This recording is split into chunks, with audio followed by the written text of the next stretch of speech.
विजयनगर के आसपास एक भूतिया हवेली थी जिसका नाम था राजमहल। यह कहानी है उस हवेली के रहस्यमय सच की जिसने एक आम आदमी को भूतिया अनुभव में मुब्तला कर दिया। राजमहल का माहौल हमेशा से अजीबोगरीब बताया जाता था। गांव वाले इसे रात के समय छोड़ने का नाम भी नहीं लेते थे। लेकिन इस अत्यंत रहस्यमय हवेली में एक आदमी अरुण ने जाने का निर्णय किया। उसने यह ठाना कि वह एक रात राजमहल में रहेगा और इस रहस्य को सुलझाएगा।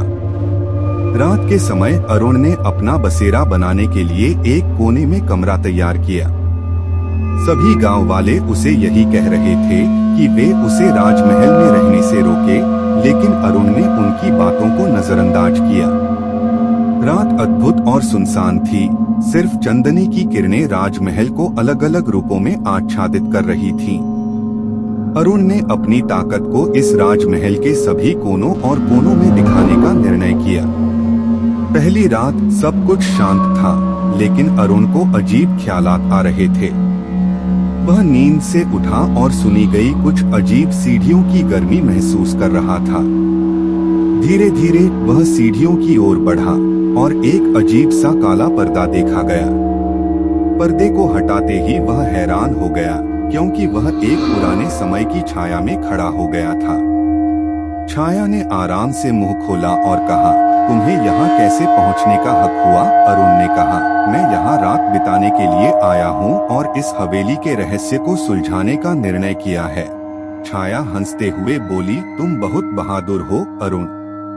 मैं एक समय की आत्मा हूँ और मुझे अपने कस्बे से एक अजीब सा राज पता चला है। अरुण ने उस समय की बातें सुनी जिसमें यह बताया गया कि राजमहल में बहुत साल पहले एक शानदार महाराजा रहता था, जो कि अपने राज्य को भयंकर तरीके से नियंत्रित करता था। उसने अपने अदृश्य बल से हवेली को बनवाया और अपनी आत्मा को इसमें बंद कर दिया ताकि उसका राजवंश सदा के लिए बरकरार रहे। अरुण को यह बात समझ में आई कि उस रात वह एक अनजान दुनिया में कदम रख चुका है और उसके सामने भूतिया हवेली का असली रहस्य खुल गया था। समझा गया कि राजमहल की आत्मा को शांति की आवश्यकता है। अरुण ने वहां से बाहर निकलकर सभी गांव वालों को राजमहल की असली कहानी सुनाई और सभी ने मिलकर उसी रात हवेली को शांति देने का निर्णय लिया।